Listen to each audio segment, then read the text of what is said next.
السلام علیکم ورحمۃ اللہ وبرکاتہ۔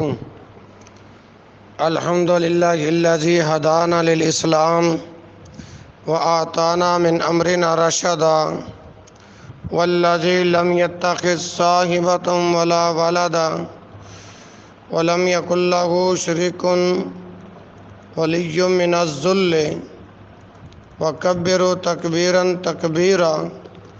الحمد للہ حمدا کثیرا کثیرا۔ سب تعریفیں اللہ ذوالجلال والاکرام کی ذات کے لیے خاص ہیں۔ درود و سلام امام الانبیاء سید الکونین و سید الثقلین امام الحرمین امام القبلتین جناب محمد رسول اللہ صلی اللہ علیہ وآلہ وسلم کی ذات بابرکات پر درود و سلام کا نذران عقیدت پیش کرنے کے بعد دعا ہے کہ اللہ آج کی حاضری اپنی بارگاہ میں قبول فرمائے۔ امام علی مقام کے مکہ سے روانگی پر میں شہید کرب و بلا سوانح کربلا شہدائے کرب و بلا کی چند گزارشات آپ کے سامنے رکھنا چاہتا ہوں۔ دعا کریں اللہ شرح صدر عطا فرمائے۔ وقت کم ہے، میں چند گزارشات آپ کے سامنے رکھتا ہوں، توجہ اور انہماک کے ساتھ سماعت فرمائیں۔ امام مسلم رضی اللہ عنہ کا خط کوفہ سے مکہ مکرمہ پہنچ چکا تھا۔ امام حسین رضی اللہ عنہ صحابہ کرام سے مشورہ فرما رہے تھے۔ عبداللہ بن عمر، عبداللہ بن زبیر، جابر، عمر بن العاص، عبداللہ بن عباس رضی اللہ عنہم کے علاوہ کئی اجلہ صحابہ کوفہ جانے سے روک رہے تھے اور عرض کر رہے تھے کہ کوفہ والوں کی بدعہدی مشہور ہے، وہ آپ سے وفا نہیں کریں گے۔ آپ نے فرمایا میں سب جانتا ہوں، مگر اس سفر میں ایک زبردست راز ہے، اور وہ یہ ہے کہ میں اپنے والد سے سنا ہے۔ آپ فرماتے ہیں کہ فرمایا رسول اللہ صلی اللہ علیہ وسلم نے ایک بکرے مکہ میں ذبح ہوگی اور اس کے ذبح ہونے سے کعبۃ اللہ کی بے حرمتی ہوگی۔ اس دن سے ڈر رہا ہوں کہ وہ میں ہی نہ بن جاؤں۔ نیز اب کوفہ سے امام مسلم رضی اللہ عنہ نے بھی لکھ دیا کہ جلدی تشریف لائیں، حالات ٹھیک ہیں۔ چنانچہ آپ نے رخت سفر باندھا، منزلیں طے ہوتی گئیں۔ یہ مختصر سا قافلہ کوفہ کی طرف رواں دواں تھا۔ مقام شکوک پر آپ کو امام مسلم کی شہادت کی خبر ملی۔ آپ نے فرمایا انا للہ و انا الیہ راجعون۔ اس سفر میں امام مسلم کے ساتھ حضرت امام مسلم کی ایک صاحبزادی بھی تھی جس کی عمر 18 سال تھی۔ آج آپ دیر تک اس کا متقتے رہے اور نہایت پیار فرماتے رہے، بار بار اپنا دست اقدس اس کے سر پر رکھتے۔ صاحبزادی نے عرض کہ حضور آج آپ مجھے اس طرح پیار فرما رہے ہیں جیسے یتیموں سے کیا جاتا ہے، کیا ہمارے بابا جان شہید ہو گئے ہیں؟ یہ جملہ سن کر امام حسین علیہ السلام کی آنکھوں میں بے اختیار آنسو آ گئے اور فرمایا بیٹی صبر کرو اور تم مجھے اپنا باپ سمجھو۔ امام مسلم کی شہادت کی خبر ملنے پر آپ نے فرمایا جو جانا چاہے جا سکتا ہے، مگر امام مسلم کے بھائیوں نے کہا ہم ضرور بدلہ لیں گے، ہم یزید کی فوجوں کا مقابلہ کریں گے۔ بھائی کے قتل کی خبر سن کر واپس جانے کا سوال ہی پیدا نہیں ہوتا۔ المختصر یہ کہ آپ سفر فرماتے ہوئے ایک مقام پر پہنچے تو آپ کا گھوڑا رک گیا۔ آپ نے ہر چند کوشش کی مگر گھوڑا آگے جانے کا نام ہی نہیں لیتا تھا۔ آپ نے دریافت فرمایا یہ کون سی چیز ہے؟ عرض کیا گیا کہ اس کو ماریا کہتے ہیں۔ آپ نے فرمایا کوئی اور نام بھی ہے؟ عرض کیا گیا اسے کربلا بھی کہتے ہیں۔ آپ نے فرمایا اللہ اکبر، عرض کرب و بلا یہ وہی مقام ہے جس کی بشارت دی گئی تھی۔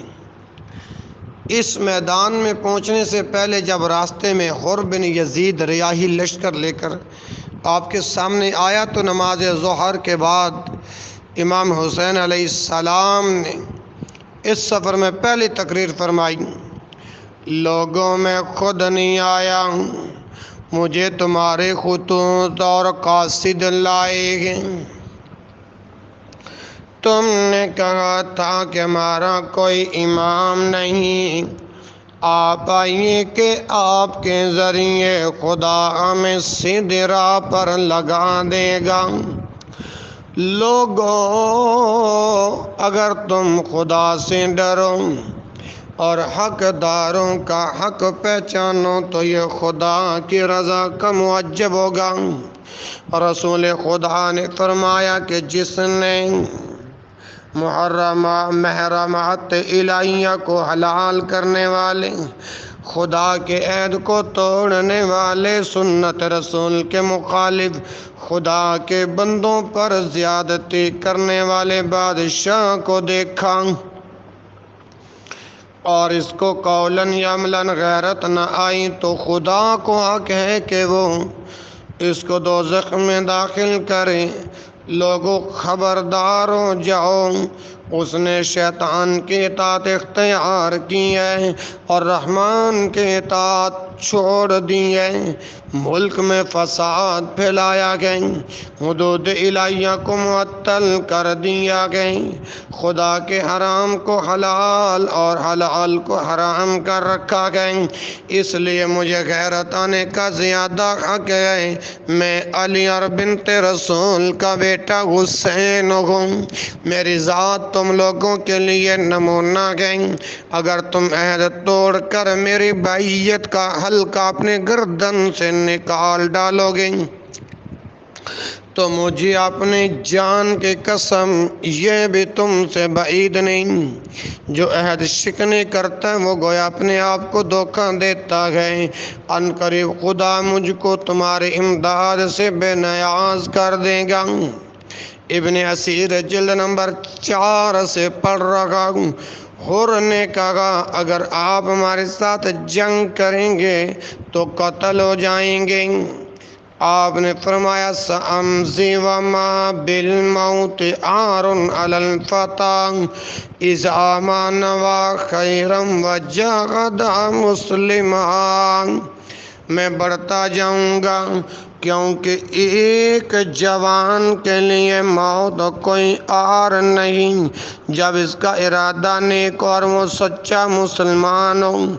جب آپ کا گھوڑا عرض نینوا کے میدان کربلا میں رک گیا، خیمے لگا دیے گئے۔ حضرات یہ 2 محرم الحرام کا واقعہ ہے۔ 3 محرم کو ابن سعد فوج لے کر کربلا برپا کرنے کے لیے آ گیا۔ امام علی مقام نے اس کو بلا کر آخرت کے عذاب سے ڈرایا، دنیا کی بے ثباتیاں دلائی۔ وہ دیر تک آپ کی باتیں سنتا رہا مگر رے کی حکومت کے لالچ نے آنکھوں پر پردے ڈال رکھے تھے۔ انعام و اکرام کی حوث نے دل سیاہ کر دیے تھے۔ لگا یہ سب ٹھیک ہے مگر کوفہ میں میری بڑی جائیداد ہے، اگر میں آپ کے خلاف اقدام نہ کروں تو ابن زیاد سب ضبط کر لے گا۔ آپ نے فرمایا یہ دنیا چند روزہ گئی، دنیا کی دولت کے لیے حق سے کیوں ٹکراتا ہے؟ مگر اس کے دل پر کوئی اثر نہ ہوا۔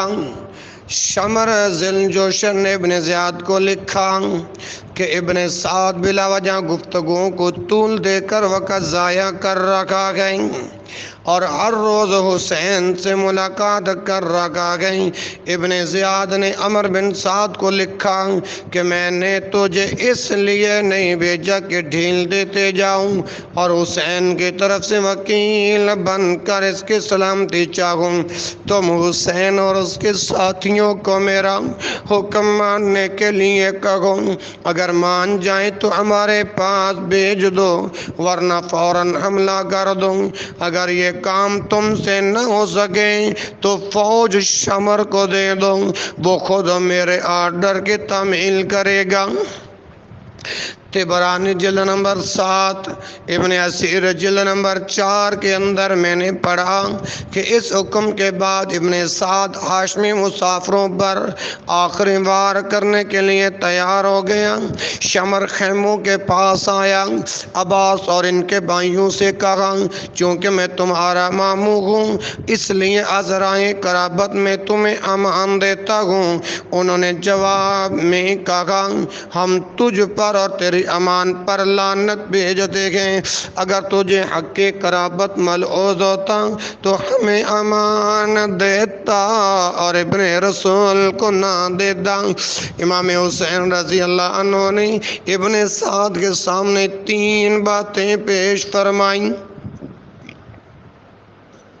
نمبر 1، مجھے سرحد پر جانے دو۔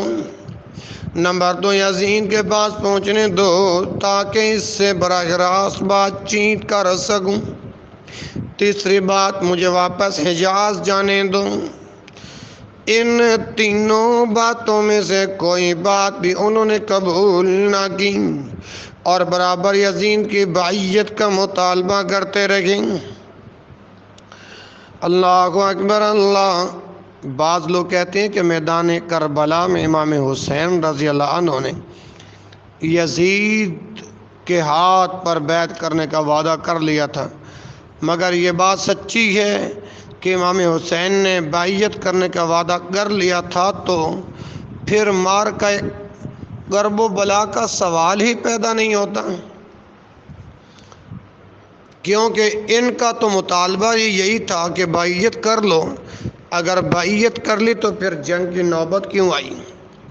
عتبہ بن سمان کہتے ہیں کہ میں مدینہ سے مکہ اور مکہ سے عراق تک برابر حضرت امام حسین علیہ السلام کے ساتھ رہا اور شہادت تک ان سے جدا نہ ہوا، مگر آپ نے مکہ میں، مدینہ میں، عراق میں، لشکرگاہ میں غرضی کا تا دم شہادت یہ کہیں نہیں فرمایا کہ مجھے یزید کے ہاتھ میں ہاتھ دینے دو۔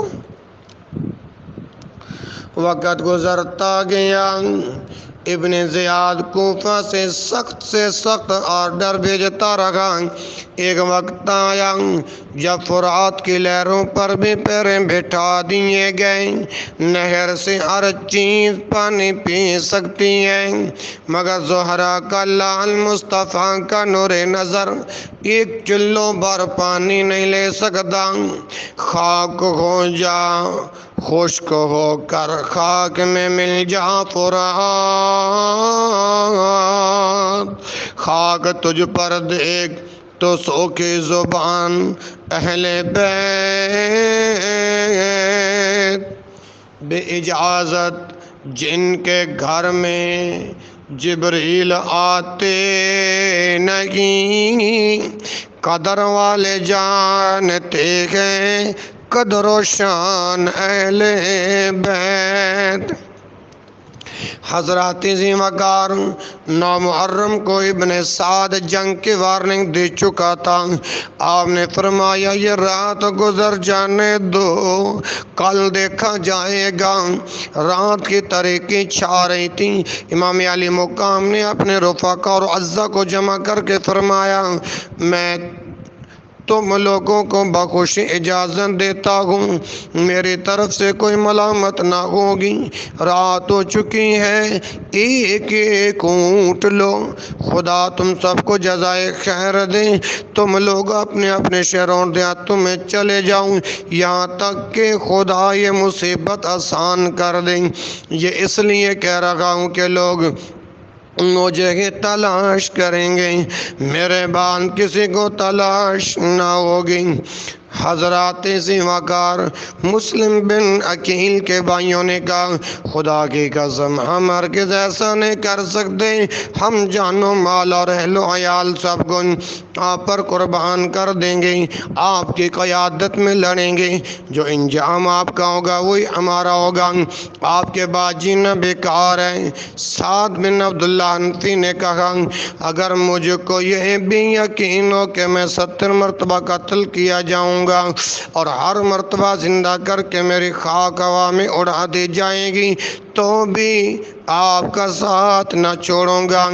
حضرت مسلم بن اوسجہ نے عرض کیا خدا کی قسم اگر میرے پاس کوئی ہتھیار بھی نہ ہوتا تو دشمن سے پتھر مار مار کر لڑتا یہاں تک کہ آپ پر فدا ہو جاتا۔ جان نثاروں کا یہ ولولہ انگیز جوابات سن کر آپ کو یقین ہو گیا کہ سب میری طرح حق پر نثار ہونے کا بے پناہ جذبہ رکھتے ہیں۔ آپ نے تلوار اٹھائی اور اسے صاف کرنا شروع کر دیا اور یہ اشعار پڑھے یا دہر اف لک من خلیل کم لک بالاشراق والاسیل من صاحب او طالب قتیل والدہر لا یقنع بالبدیل وانما الامر الى الجلیل وکل عین سالک السبیل۔ ابن اسیر صفحہ نمبر 30 پر یہ باتیں موجود ہیں۔ یا دار اف لک من خلیلی، اے زمانے تو کیسا بے وفا دوست ہے،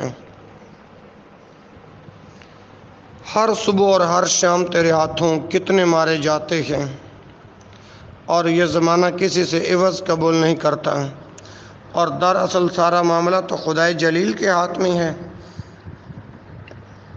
ہر زندہ شخص موت کی راہ پر چل رہا ہے۔ یہ تمام رات آپ نے یاد الہی میں گزاری اور اللہ تعالیٰ کی بارگاہ میں دعا کی تیرے دین کی خیر ہو یا الہی، میں آؤں گا کشتی کنارے لگا کے، یہ قاسم یہ عباس بھانجے بھتیجے تیرے پاس پہنچیں گے گردن کٹا کے، مصائب جہاں بھر کے گھیرے ہوئے گئے تواضع یہ کہ کوفیوں نے بلا کے، یا الہی نتیجہ مجھ کو معلوم ہے اور میرے ساتھی میرے اصرار پر بھی میرا پیچھا نہیں چھوڑ دیں، میری بہن بھائی بچے سب تجھ پر قربان، یا اللہ میرے حوصلے بلند کر اور میری زبان پر صبر و شکر کے سوا کچھ نہ ہو۔ تھوڑی ہی دیر کے لیے نیند نے غلبہ کیا تو سرور عالم صلی اللہ علیہ وسلم تشریف لے آئی اور شہزادے حسین کو اپنے گود میں بٹھا کر فرمایا اے میرے نور نظر، اے میرے لخت جگر، دیکھیے تمام ارواح مقدسہ تیرے خیر مقدم کو حاضر ہیں، بیٹا کل شب کا کھانا ہمارے ساتھ کھانا، جنت تیرے منتظر ہے، جنت کی حوریں تیرا راستہ دیکھ رہی ہے۔ امام علی مقام نے بیدار ہو کر اپنی خواب سنائی، تمام اہل حرم یہ خواب سن کر پریشان ہوئے۔ امام علی مقام کے غم گسار بہن زینب بنت فاطمہ رضی اللہ عنہ سے رہا نہ گیا، رو کر عرض کیا کاش آج موت میری زندگی کا خاتمہ کر دیتے، آج میری ماں فاطمہ، باپ علی اور بھائی حسن میں سے کوئی موجود نہیں، بھائی ان گزرے ہوئے جان نشینوں کا سہارا تم ہی ہو۔ امام حسین علیہ السلام نے فرمایا بہن حلم و وقار کا ساتھ نہ چھوڑو۔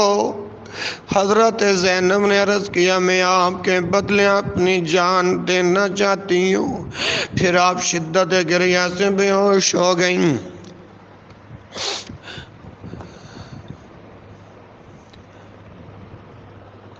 امام علی مقام نے سہارا دیا، ہوش آیا تو تلقین فرمائے بہن خدا سے تسکین حاصل کرو، ایک نہ ایک دن روئے زمین کے تمام باشندے مر جائیں گے، آسمان و زمین میں کوئی بھی باقی نہ رہے گا، ایک خدا کے ذات ہوگی، اور رسول اللہ صلی اللہ علیہ وسلم کے ذات اور مسلمان کے لیے نمونہ، تم اسی نمونہ سے صبر و تسلی حاصل کرو، لیکن میں تم کو قسم دلاتا ہوں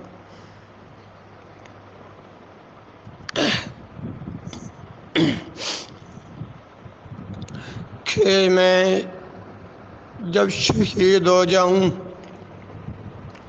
میری موت پر گر بیان نہ پھاڑنا، منہ نہ نوچنا، اس لیے کہ سرور کائنات نے فرمایا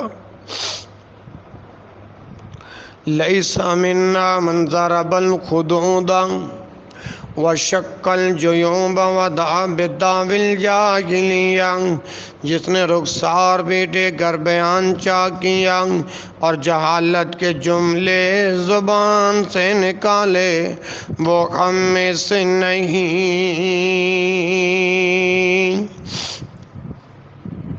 سرور عالم صلی اللہ علیہ وسلم کی اس حدیث پاک سے صاف صاف ثابت ہوا کہ شریعت مطہرہ میں بال نوچنے، منہ پر تماچا مارنے، ماتم کرنا منع ہے۔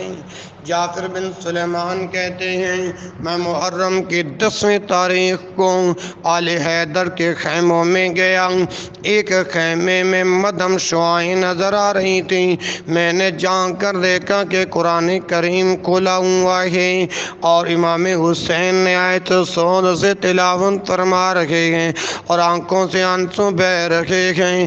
10ویں محرم کا آفتاب طلوع ہوتا ہے۔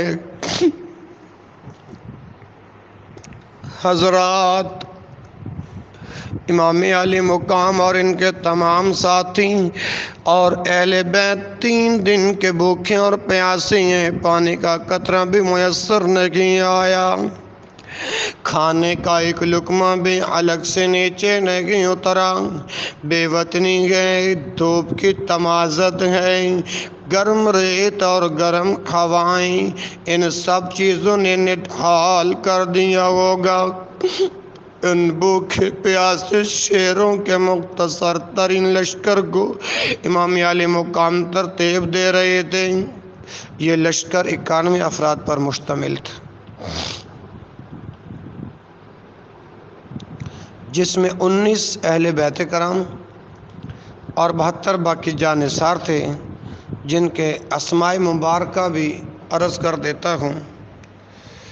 نمبر 1 عبداللہ بن عقیل، نمبر 2 عبد الرحمن بن عقیل، نمبر 3 جعفر بن عقیل، نمبر 4 محمد بن عبداللہ پسر زینب، نمبر 5 عون بن عبداللہ پسر زینب، نمبر 6 ابو بکر بن حسن، نمبر 7 عمر بن حسن، نمبر 8 عبداللہ بن حسن، نمبر 9 قاسم بن حسن، نمبر 10 محمد بن علی، نمبر 11 عثمان بن علی، نمبر 12 عبداللہ بن علی، نمبر 13 جعفر بن علی، نمبر 14 عباس بن علی، نمبر 15 علی اکبر بن حسین، نمبر 16 علی اصغر بن حسین، نمبر 17 زین العابدین بن حسین، نمبر 18 عبداللہ بن حسین اور 19 حسین بن علی۔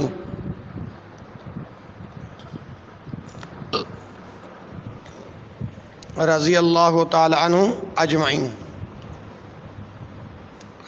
اور 72 جان نثاروں کے نام بھی سماعت فرما لو۔ نمبر 1 زہیر بن حسان محمدی، نمبر 2 وہب بن عبداللہ کلبی، نمبر 3 خالد بن عمر مکی، نمبر 4 عمر بن خالد سیدادی، نمبر 5 عبداللہ بن عمر کلبی، نمبر 6 بریر بن حقیر حمدانی، نمبر 7 محمد بن حنظلہ تمیمی، نمبر 8 عمر بن عبداللہ سعیدی، نمبر 9 حماد بن انس محمدی، نمبر 10 شریح بن عبید مکی، نمبر 11 بلال بن نافع بجلی، نمبر 12 قیس بن منیس مدنی، نمبر 13 بشیر بن عمر حضرمی، نمبر 14 زہیر بن قیس بجلی، نمبر 5 حبیب بن مظاہر اسدی، نمبر 16 عبداللہ بن عروہ غفاری، نمبر 17 حریر آزاد غلام ابو ذر غفاری، نمبر 18 فاسد بن زہیر ثعلبی، نمبر 19 وقاص بن مالک احمدی، نمبر 20 مسلم بن اوسجہ اسدی، نمبر 21 مرہ بن ابی مرہ غفاری، نمبر 22 ہاشم بن عتبہ مکی، نمبر 23 نعیم بن عجلان انصاری، نمبر 24 انس بن گہدہ اسدی، نمبر 25 قیس بن ربیع انصاری، نمبر 26 عبد الرحمن بن عروہ غفاری، نمبر 27 شیس بن عبداللہ بیشتی، نمبر 28 گردوس بن زہیر ثعلبی، نمبر 29 کنانہ بن عتیق انصاری، نمبر 3 جریر بن مالک انصاری، نمبر 31 یزید بن مثبت کیسی، نمبر 32 عبید اللہ بن مثبت کیسی، نمبر 33 عامر بن مسلم، نمبر 34 زرنامہ بن مالک انصاری، 35 عمر بن حنفیہ صنعی، نمبر 36 عامر بن مسلم انصاری، نمبر 37 کعب بن سرعہ نمری، نمبر 38 سالم غلام آزاد، نمبر 39 صف بن مالک انصاری، نمبر 40 زبیر بن بشیر جعفی، نمبر 41 بدر بن مغفل جعفی، نمبر 42 سعود بن حجاج انصاری، نمبر 43 عمار بن حسان مدنی، نمبر 44 مجاہد بن مروک، نمبر 45 مجمع بن عبداللہ، نمبر 46 حسان بن حارث، نمبر 47 جندب بن حجر خولانی، نمبر 48 یزید بن مظاہر ارکندی، نمبر 49 طاہر غلام آزاد ابن الحق خزائی، نمبر 50 جبلہ بن علی شیبانی، نمبر 51 اسلم بن کثیر آرج ازدی، نمبر 52 زبیر بن سلیم ازدی، نمبر 53 قاسم بن حبیب ازدی، نمبر 54 عمر بن جندب حضرمی، 55 ابو تمامہ انصاری، 56 عمر بن عبد سعیدی، نمبر 57 حنظلہ بن اسد شیبانی، نمبر 58 عبداللہ بن عبداللہ کندن اوجی، 59 عمار بن ابی سلام انصاری، 60 عابس بن ابی حبیب شاکری، 61 شوذب غلام آزاد شاکری انصاری، نمبر 62 شیب بن حارث بن سریح انصاری، نمبر 63 مالک بن سری انصاری، نمبر 64 محمد بن انس انصاری، نمبر 65 مقداد انصاری، نمبر 66 سلمان غلام آزاد امام علی مقام، 67 غارب غلام آزاد امام علی مقام، نمبر 68 عروہ بن غلام آزاد عر بن یزید ریاحی، 78 اور 69 مصعب برادر حر بن یزید ریاحی، اور 70 علی بن جریر بن ریاحی، 71 حر بن یزید ریاحی، نمبر 72 سعد بن عبداللہ الطبعی رضی اللہ عنہم اجمعین۔ تمنائے شہادت کھینچ لائی ہے جو مقتل میں، کوئی دم میں لگی دل کی بجھے گیاں بے خنجر سے۔ امام علی مقام کے امام عالی مقام کے یہ 100 سے بھی کم جان نثار میدان جہاد کی تیاری کر رہے تھے۔ ادھر ابن سعد کے لشکر کی تعداد 20,000 سے کسی صورت میں کم نہ تھی۔ امام علی مقام امام حسین رضی اللہ عنہ دل سے یہ چاہتے تھے کہ یہ خون خرابہ نہ ہو، مگر دشمن اس پر کسی طرح تیار نہ تھا۔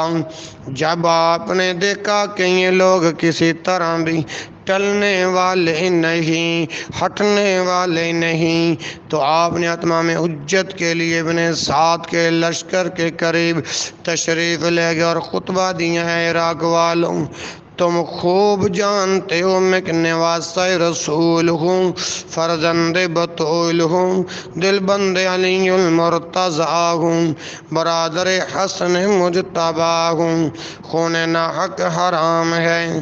میں تمہیں آگاہ کرتا ہوں کہ تم اس گناہ میں مبتلا نہ ہو۔ میں نے کسی کو قتل نہیں کیا، کسی کا گھر نہیں جلایا، کسی پر حملہ آور نہیں ہوا۔ اگر تم اپنے شہر میں میرا آنا نہیں چاہتے ہو تو مجھے واپس جانے دو۔ تم سے کسی چیز کا طالب نہیں، تمہارے در پہ آزار نہیں۔ تم کیوں میرے جان کے در پہ ہو؟ تم کس طرح میرے خون کے جرم سے بری ہو سکتے ہو؟ روز محشر میرے خون کا تمہارے پاس کیا جواب ہوگا؟ اپنا انجام سوچو، اپنی عاقبت پر نظر ڈالو، پھر یہ بھی سمجھو کہ میں کون ہوں، کس کا منظور نظر ہوں، میرے والد کون ہیں اور میرے والدہ کس کی لخت جگر ہیں۔ میں بطول زہرا کا نور دیدہ ہوں، جس کے پل سے راہ سے گزرتے ہوئے ندا کی جائے گی: اے اہل محشر، اپنا سر جھکاؤ، آنکھیں بند کر لو، خاتون جنت پل صراط سے 70,000 حوروں کے ساتھ گزرنے والی ہیں۔ میں وہی ہوں جس کی محبت کو سرور دو عالم صلی اللہ علیہ وسلم نے اپنی محبت فرمایا۔ میرے فضائل تمہیں معلوم ہیں، میرے حق میں جو احادیث ہیں ان میں سے تم بے خبر نہیں۔ تم نے خود مجھ کو یہاں بلایا اور اب یہ میری مہمان نوازی کر رہے ہو۔ اے کوفے والو، تمہیں میرا حسب و نسب معلوم ہے، جس کی مثال آج روئے زمین پر نہیں ہے۔ پھر سوچ لو کہ تم نے خود ہی مجھے خطوط لکھ کر بلایا، پھر اب میرے خون کے پیاسے کیوں ہو گئے ہو؟ دیکھو یہ تمہارے خطوط ہیں۔ آپ نے خطوط کا تھیلا الٹتے ہوئے فرمایا: اپنے لکھے ہوئے خطوط دیکھ کر بھی کوفے والوں نے انکار کر دیا اور کہا کہ ہم نے آپ کی طرف کوئی خط نہیں لکھا، یہ خود ہی کہیں سے جعلی بنا لائے ہوں گے۔ امام علی مقام ان کی کذب بیانی پر حیران ہوئے۔ آپ نے فرمایا: حجت تمام ہو گئی۔ آپ اتمام حجت فرما کر واپس خیمے کی طرف آئے اور مالک بن عروہ اپنا گھوڑا لے کر سامنے آیا اور یہ دیکھ کر کہ لشکر امام کے گرد آگ جل رہی ہے، کہا: اے حسین، تم نے دوزخ کی آگ سے پہلے یہی آگ لگا لی، نعوذ باللہ۔ اس کا یہ گستاخانہ جملہ سن کے آپ نے فرمایا: کذبت یا عدو اللہ، اے دشمن خدا تو جھوٹا ہے۔ مسلم بن اوس سجا نے اس کے منہ پہ تیر مارنا چاہا، مگر پیکر صبر و تحمل نے روک کر فرمایا: خبردار، میری طرف سے کوئی بھی جنگ کی ابتدا نہ کرے۔ یہ کہہ کر آپ نے اپنے ہاتھ بارگاہ خداوندی میں اٹھا دیے اور عرض کیا کہ یا اللہ، عذاب دوزخ سے قبل اس گستاخ کو دنیا کی آتش میں مبتلا کر۔ ابھی امام حسین علیہ السلام کے ہاتھ نیچے نہیں آئے تھے، اس کے گھوڑے کا پاؤں ایک سوراخ میں پڑا، وہ گھوڑے سے گرا اور اس کا پاؤں رکاب میں الجھا۔ گھوڑا اسے لے کر بھاگا اور آگ کی خندق میں ڈال دیا۔ اہل بیت کے گستاخ کو اللہ نے فوراً سزا دے دی۔ اللہ اکبر اللہ اکبر۔ ایک شخص نے امام کے سامنے آ کر کہا، اے حسین، دیکھ دریائے فرات کیسے موجیں مار رہا ہے۔ خدا کی قسم کھا کر کہتا ہوں کہ تمہیں ایک قطرہ بھی نہ ملے گا، تم پیاسے ہی ہلاک ہو جاؤ گے۔ آپ نے اس کے حق میں یہ دعا کی، اللہم امیتو عطشانا، یا اللہ اس کو پیاسا مار۔ آپ کا یہ فرمانا تھا کہ اس کا گھوڑا بھاگا اور وہ شخص اس کو پکڑنے کے لیے دوڑا اور پیاس کی شدت اس پر غالب آئی۔ العطش العطش پکارتا تھا۔ جب پانی، اللہ اکبر، اس کے منہ کو لگاتے تھے تو ایک قطرہ بھی نہ پی سکتا تھا، حتیٰ کہ اس طرح پانی پانی پکارتا مر گیا۔ جب ابن سعد کے لشکر کے سامنے خطبہ دیتے ہوئے امام حسین نے فرمایا، میں وہ ہوں جس کو رسول اللہ صلی اللہ علیہ وسلم کاندھوں پر اٹھایا کرتے تھے، تو آدم میں سے ایک بے باک نے کہا کہ آپ کو پیغمبر خدا سے کیا نسبت؟ یہ کلمہ تو حضرت امام کے لیے بہت تکلیف دہ تھا۔ آپ نے اس کے لیے بھی دعا فرمایا اور عرض کیا کہ یا رب، اس کے بد زبان کو فوری طور پر ذلت میں گرفتار کر۔ امام نے یہ دعا فرمائی، اس کو رفع حاجت کی ضرورت پیش آئی۔ گھوڑے سے اترا اور ایک طرف بھاگا اور کسی جگہ قضاء حاجت کے لیے بیٹھا۔ اسے سیاہ بچھو نے ڈنگ مارا تو نجاست آلودہ تھڑکتا پھرتا تھا۔ اس رسوائی کے ساتھ تمام لشکر کے سامنے اس ناپاک کی جان نکلی، مگر سخت دلانے کوفہ کو پھر بھی عبرت نہ ہو سکی۔ امام حسین رضی اللہ عنہ نے کوفی لشکر کے سامنے زندگی کی آخری تقریر کرتے ہوئے فرمایا، کیا تمہیں فرمان رسول یاد نہیں کہ ہم جوانان جنت کے سردار ہیں؟ کیا میں تمہارے نبی کی بیٹی کا بیٹا نہیں ہوں؟ جاؤ جابر بن عبداللہ سے پوچھ لو، ابو سعید خدری، زید بن ارقم اور انس بن مالک سے پوچھ لو۔ کیش بن اشعث نے کہا، تمہیں اپنے نبی کا کہنا کیوں نہیں مان لیتے؟ آپ نے جواب دیا، میں خدا کی قسم، میں ذلیلوں کی طرح اس کے ہاتھ میں ہاتھ نہیں دوں گا اور غلاموں کی طرح اس کا اقرار نہیں کروں گا۔ اس وقت حضرت حر بہت پریشان تھے اور وہ ابن سعد سے جا کر کہتے کہ تم امام کے ساتھ جنگ کرو گے اور رسول اللہ صلی اللہ علیہ وسلم کو کیا جواب دو گے؟ ابن سعد کو اس کا جواب دینا نہ آتا تھا۔ حضرت حر دونوں خیموں کے درمیان کھڑے کچھ سوچ رہے تھے۔ ان کے بھائی مصعب نے کہا، تم جیسا بہادر اور یہ حالت، کیا سوچ رہے ہو؟ حضرت حر نے کہا کہ جنت اور دوزخ کے درمیان کھڑا ہوں۔ ایک طرف جنت کے خوش رنگ پھول کھل رہے ہیں اور ایک طرف شعلہ زن ہے۔ یہ کہا اور گھوڑے کو ایڑ لگا کر اہل بیت کے لشکر میں آ گئے اور امام عالی مقام کی خدمت میں عرض کیا، اگر میں آپ پر قربان ہو جاؤں تو کیا میری پہلی لغزش معاف ہو جائے گی؟ آپ نے فرمایا، تم دنیا و آخرت میں حر آزاد ہو۔ ابن سعد اس صورتحال سے گھبرا گیا اور صفوان کو کہا کہ جا اور حر کو سمجھاؤ اور واپس لے آ۔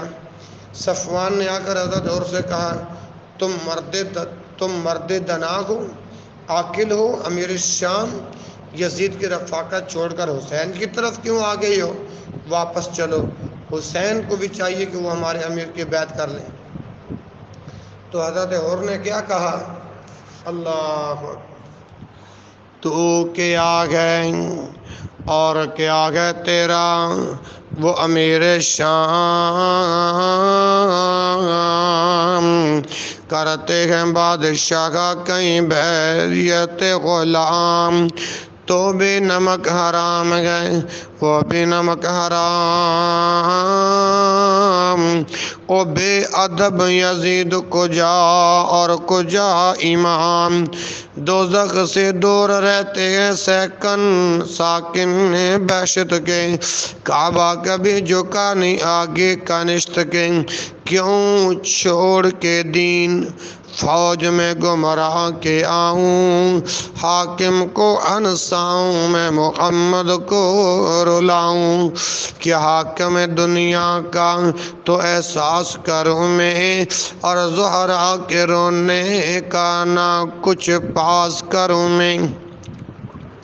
حضرت صفوان کو یہ جواب دے کر حضرت امام علی مقام کی خدمت میں یہ عرض کیا، میرے اعمال میں ہر چند سراسر ہے بدی، ہوں گنہگار خدائے ازلی ابدی، آپ ہے مالک سرکار احدی، اے خداوند جہاں خذ بیدی خذ بیدی، جو تہیں دست ہیں تختے ہیں شہنشاہ کا ہاتھ، آپ کا ہاتھ زمانے میں ہے اللہ کا ہاتھ۔ آپ نے حر کو سینے سے لگایا، حر نے میدان جہاد کی اجازت چاہی اور شاندار جہاد کا مظاہرہ فرما کر جان آفرین کے سپرد کر کے حیات ابدی سے سرشار ہو گئیں۔ پہلے ان بہتر جانثاروں نے داد شجاعت دیتے ہوئے اپنی جان راہ حق میں قربان کر دیں۔ ان میں سے ایک نوجوان تھے جن کا نام وہب بن عبداللہ کلبی تھا، 18 سال کی عمر تھی، اٹھتی ہوئی جوانی، شادی کو ابھی 17 دن ہوئے تھے۔ والدہ نے کہا جاؤں بیٹا شہزادہ حسین پر قربان ہو جاؤں، دنیا میں کوئی والدہ اپنا کلوتا بیٹا اور وہ بھی جس کی شادی کی خوشیاں ابھی پرانی نہ ہوئی ہوں، جدا ہوتے دیکھ کر کیسے زندہ رہ سکتی ہے؟ والدہ نے کہا میری زندگی کمائی تم ہو، میری آرزوؤں اور امیدوں کی تمنائیں تمہیں سے وابستہ ہیں، مگر اے میرے سعادت مند بیٹے یہ سب امیدیں زہرا کے لال سے مقدم نہیں ہو سکتی، جاؤ اور جام شہادت بھی کر اللہ کی راہ میں سرخ روئی حاصل کرو۔ سعادت مند بیٹے نے جواب دیا اماں جی میں ایک لمحہ بھر بھی دیر کرنے کے لیے تیار نہیں، مگر میرے ساتھ امیدیں وابستہ کرنے والی کا کیا حال ہوگا؟ اللہ اکبر۔ والدہ اگر آپ اجازت دیں تو میں جاتے وقت اسے تسلی دیتا جاؤں۔ والدہ نے کہا بیٹا عورتیں ناقص العقل ہوتی ہیں، کہیں سعادت ابدی سے محروم نہ ہو جانا۔ بیٹا شہادت وہ نعمت ہے جو قسمت والوں کو ہی حاصل ہوتی ہے، دیکھنا کہیں بیوی کی محبت اس راہ میں حائل نہ ہو جائے۔ اچھا جاؤں اور اسے تسلی دے کر آؤں، دیکھنا جلدی سے آنا ہوگا۔ وہاب اپنی بیوی کے پاس جا کر کہا اے میری ہمسفر میں میدان جہاد میں جا رہا ہوں، آج سید عالم صلی اللہ علیہ وسلم کے نور نظر علی کے لال زہرا کے لاڈلے پر امتحان کا وقت آ گئے، میں تجھے تسلی دینے کے لیے آیا ہوں کہ اللہ تعالیٰ پر بھروسہ رکھنا، صبر و شکر کے ساتھ گزارنا۔ خامن کا یہ ارادہ دیکھ کر نیک دل بیوی نے کہا میں تیرے مرتبہ شہادت حاصل کرنے میں کسی طرح کی رکاوٹ نہیں بن سکتی، میں تمہیں بخوشی اجازت دینے کے لیے تیار ہوں، مگر تمہیں میرے ساتھ ایک وعدہ کرنا ہوگا، جب تمہیں مرتبہ شہادت نصیب ہو اور جنتی قریں تمہیں لینے آئے تو اس وقت میرے بغیر جنت میں داخل نہ ہونا۔ مگر میں یہ وعدہ امام حسین رضی اللہ عنہ کے روبرو لینا چاہتی ہوں۔ آپ نے کہا مجھے یہ شرط منظور ہے۔ وہاب اپنی والدہ اور بیوی کو ساتھ لیے امام علی مقام کی بارگاہ میں حاضر ہوتا گئے۔ وہاب کی والدہ نے امام علی مقام کی خدمت میں عرض کیا، اے امام المسلمین، میری زندگی کی کمائی میرا صرف ایک یہی بیٹا ہے۔ مدتوں میں اس کا باپ اس دار فانی سے کوچ کر گیا۔ میں نے اس کی بڑی محنتوں، میں نے اس کو بڑی مشقتوں سے پال کر جوان کیا ہے۔ ابھی اس کی شادی کو صرف 17 دن ہوئے۔ حضور میدان جہاد میں جانے کی اجازت دے دیں تاکہ اپنی عزیز ترین جان کو آپ کے قدموں پر قربان کر سکیں۔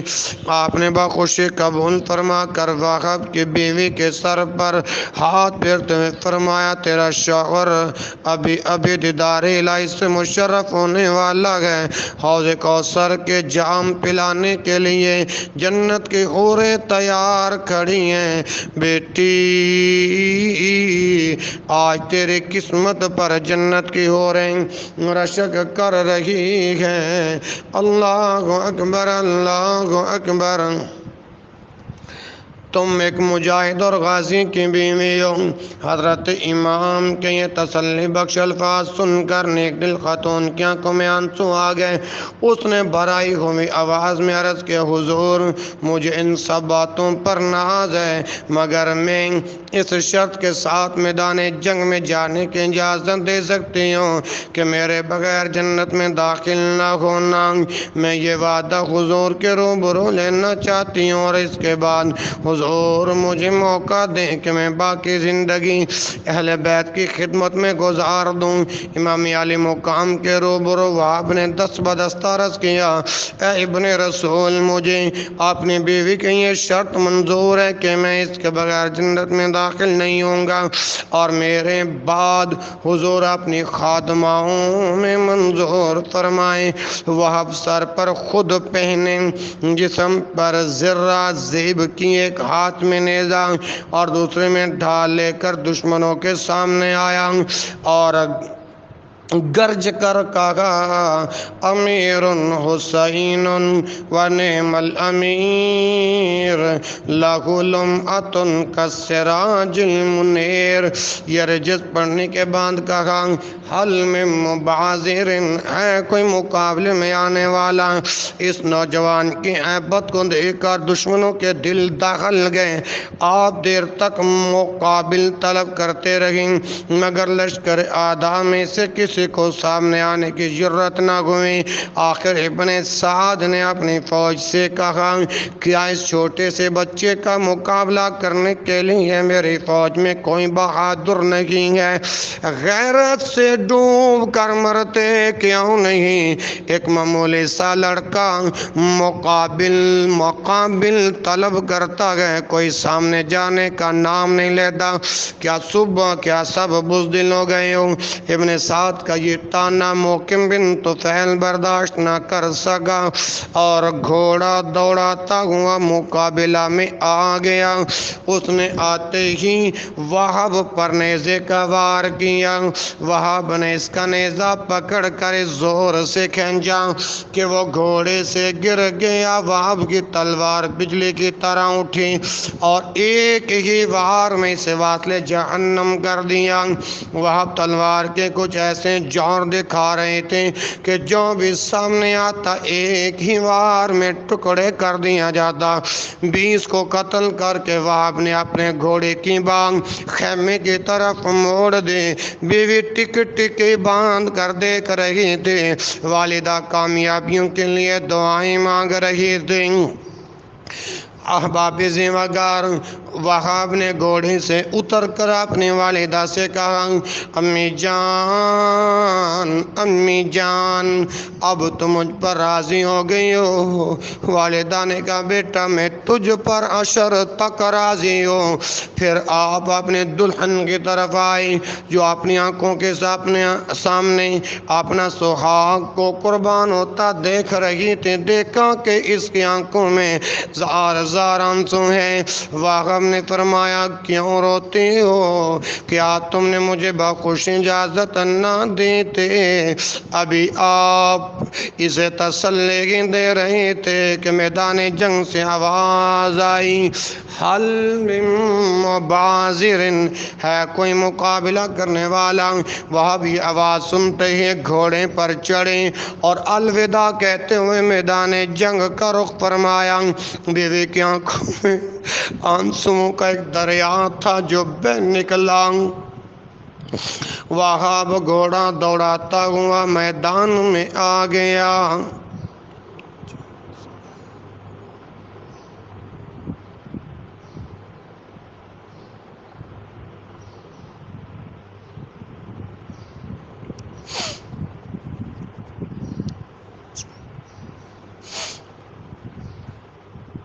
جا زغم فرسودہ دارم چون نالم آغا دل با دل آلودہ دارم چون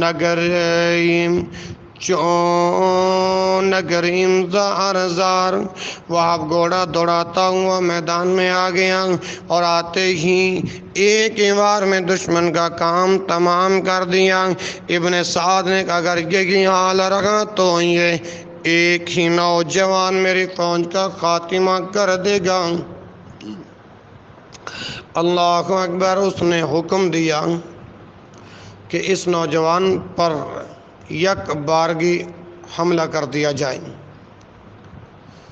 جب وہاب بن عبداللہ کلبی پر تیروں کی بارش ہو گئی، جسم پر تقریباً 1500 تیر لگے اور وہاب زمین پر گر گئے۔ دشمنوں نے سر قلم کر کے خیمے میں پھینک دیا۔ ماں نے خون میں نہائے ہوئے سر کو سینے سے لگا لیا اور پڑھا انا للہ و انا الیہ راجعون۔ بیوی نے اپنے شہید شوہر کا سر گود میں رکھا، سر کے دوپٹے سے چہرے کی مٹی صاف کرتی اور کہتی ہے لے او یارا خوالے رب دے لمبے پئیے جدائی، رب ملایا تیان ملائیں گے اور امید نہ کائی، لے او یار خوالے رب دے ملے 4 دن دے، اس دن عید مبارکوں سے جس دن پھر ملا دے۔ اور یہ کہا اور اس نیک دل بی بی کا سر بھی خاوند کے پیشانی پر جھک گیا۔ دیکھا تو اس کی روح بھی قفس انصری سے پرواز کر چکی تھی۔ سر کے دینے میں ذرا تو نے تعامل نہ کیا۔ اللہ رب العالمین مجھے اور آپ کو حسین رضی اللہ تعالیٰ عنہ کی سیرت پر چلنے کی توفیق عطا فرمائے۔